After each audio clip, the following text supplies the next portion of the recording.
Good evening, everyone. I hope you're really well. Thank you so much for your patience. I was meant to go live at 8 o'clock, but we had a bit of a family thing that we had to go to for the kids' school. So it ran way over time. So thank you so much for your patience. So thanks again for joining me for another professional learning in community and family studies all around the IRP. Now, I know the weeks are counting down and we literally have 2 weeks left until school holidays. So I know it's the back of your mind. You've got year 11 marking to get through, year 12 reports to get done and dusted, to get the year 12 through to the end. And then, of course, next term, if you're thinking about doing the IRP in term 4, like many of us have done from year to year, you're going to unpack the IRP and the research methodology process next term. So it's pretty much timely. It is probably at the back of your mind somewhere, but you need to have a bit of a clear approach of how you're going to dive into this. So many of you guys are asking me questions over the last 2 weeks around how you can do this IRP a little bit differently and how you might change it and just to make some tiny tweaks with the IRP process to make it really successful, make it a bit more strategic, but also to save your time and well-being in the process. Tonight, we're actually going to unpack how you can embed research methodology with the actual process itself. Now, I know that many of our kids often, they kind of coming into the trial, they're probably feeling a bit okay with research methodology. They kind of think that they've got it down pat, they feel okay, they feel really good. And then when they get their HSC trial marks back, they go, oh, wow, I didn't really realise that I didn't know much about research methodology. And in my Year 12 master classes, as I presented, for the best part of 12 years across the state, I've seen that a lot of kids think they're super confident coming into the trials and their trial results show them that maybe research methodology was something that they should have focused on and they should have studied towards. Now, I'm going to guess that many of our HSC results also reflect that. Our HSC results are probably not looking to crash hot for the research methodology section. So in the HSC, there are 25 marks up for grabs. And what we need to show the kids some really clear ways that they can actually prepare for that, for those 25 marks. So let me know how your students, hey George, how your students go with research methodology. Because as I mentioned, 25 marks are up for grabs. And I would probably kind of at a guess, maybe say on average, our kids' marks are anywhere between 15, 16 and 17 out of 25, or less than that, because the kids do this IRP and the research methodology content all the way back in term 4. And it's like almost 12 months when they actually get assessed on it again. And I think a common mistake we're making is that we do the content, we do the IRP, but there's no connection between the two. They're often very disjointed. So we have maybe, like me, for the first part of my career, I would have this IRP happening maybe once a week. We might do a library lesson. When physical libraries were resourceful and had books and had journal articles, now most of our libraries are literally sitting on our computer in Google, in the Google space of, all of those articles online have now been moved to an online space. So we would have maybe a library lesson every week and work on the IRP. And I would teach the content for 4 weeks, and then we would kind of dive heavily into the IRP product.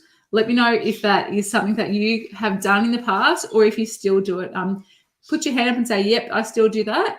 Because often, we have that content, we have the process, but we're having that lack of connection between those two things. And I really think that's why many of our kids struggle with the content when it comes to trials, when it comes to the HSC, because we're not having that clear connection between the process and the content. So we're often teaching the content first and then actually not focusing on what it's going to look like in the HSC in terms of questions, linking back to the IRP.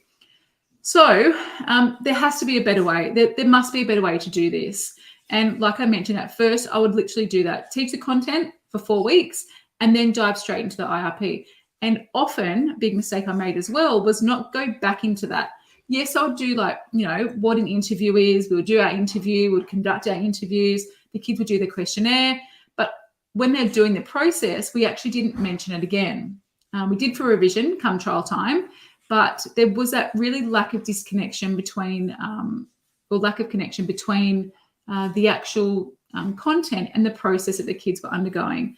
So what I'd love for you guys to start looking at is how that's going to be unpacked. So we have, pretty much about 8 weeks to look at the IRP. If you're at a private school, sometimes it's a little bit less than that. So you guys have less time to actually get through the IRP. But having a look at, those 8 weeks, what is it going to look like in terms of the actual timeline from start to finish? When you start to talk about the content, how are you then going to roll out the IRP? So probably around 6 years ago, I made this shift from having content first, then the IRP product, to making it really together. So when I moved towards a teacher-facilitated IRP, I had a complete shift of what I was doing. Rather than disjointed content and that lack of kind of connection between the process and the content, I moved to having it being embedded together. So when I would teach the purpose of research, I would literally talk about why are we doing our IRP? Why do researchers in the field go out and conduct research? Okay, we're going to be like mini researchers. I'm going to put you guys into research teams based on your skills, your abilities, the way you work with other people, and we're going to do this process together. I'm your head researcher, and you guys are going to be in research teams. Then when we look at things like our research methodologies, okay, we're going to unpack those. What you would then do is say, okay, well, we've got these, 5. COLIC is our acronym. So case studies, observations, literature review, interviews, and questionnaires. Which one of those for our primary, not including literature reviews, are we actually going to do on the ground? Why are we doing a questionnaire as opposed to an observation for our topic? Why are we doing maybe an interview as opposed to a case study? Well, a case study is over time. We don't have the time to do that. So talking about the suitability of that in relation to our IRP. What that allows the kids to do is bring that content to life, and they really start to understand the actual, the content behind why they're doing that research. It then makes it so much easier for the kids to see that good connection between the content and the process. And when they see a HSC style question, they can then unpack it more strongly because they have lived the process, they have applied the process, and we've had a really good connection to the content. And I literally follow that step by step when I facilitate the IRP with the kids. So rather than having two really disjointed things happening, the product, the process, I then embed that together. I embed the content all the way through. Now, what that does, it enables the kids to have a really strong sense of the content. It also means that kids are getting it right there and then. We can go over things. We can really make some of those clear connections to the content really explicit right there and then. And, I've spoken a lot to you guys over the last, couple of years about the importance of applying our understanding of content. No longer do we have Learn About Learn To, HSC style question. Our syllabus and our exam has really moved to that application based. Now, it would be great if the kids could just, learn things, read it in the syllabus, read it in the textbook, and then go, okay, here's a HSC question, off you go. Define questionnaires, or, what are the 5 main research methods, or what does ethical behaviour look like? They just rattle off some definitions.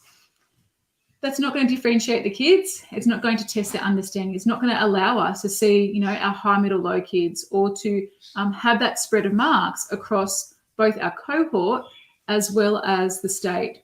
So we need to start to be stronger with our connections across the syllabus and embedding our content all the way through. Please let me know if you have any questions at all. Pop it in the comments, because I'd love to hear what you guys are thinking. And if you've dabbled in this before, if you've tried it before, and, what you've kind of, learned from it. And if you haven't tried this approach before, Strategic Approaches to the IRP shows you how to do this. So this is the why you do it. Inside Strategic Approaches to the IRP, I show you how to do it. So I give you guys a timeline from literally day dot, from the first day you have the kids. I show you guys what you can do step by step of the way to have this process really strong and have it facilitated all the way through. So the kids really get the process, they get the content, and they can apply it, not just in terms of that understanding of the content, but actually bringing it to life within their own IRP. So bringing that to life when they're actually doing that IRP makes your life so much easier when the kids are living and breathing this research project. But when it comes to trials, when it comes to the HSC, you can see that in their answers. And as soon as I moved towards a teacher-facilitated IRP, and I took all the steps and everything that I teach you guys inside Strategic Approach to the IRP course, my kids' results for this part of the paper completely shifted. And not only shifted for research methodology, but it shifted for our option as well. And I think I've spoken about that a couple of days ago, that our option results significantly increased because we're able to bring that content to life. We were able to have stronger connections across the course because we're being so explicit about what we were teaching. So what we're going to start looking for is having that clear approach to the way we're doing it, step by step, and having that content embedded really strongly all the way through. So rather than having those two disjointed things happening, the IRP over here, the content over here, we're actually bringing them together. And lesson by lesson, the kids will know on the ground the purpose of that. Hey, Ness, the purpose of actually doing that. So inside Strategic Approaches of IRP, I show that step-by-step approach for the process, the preparation that goes behind it, the purpose, and then the products, like what it's going to look like. So that kind of step-by-step framework, but also all the templates you need to do this.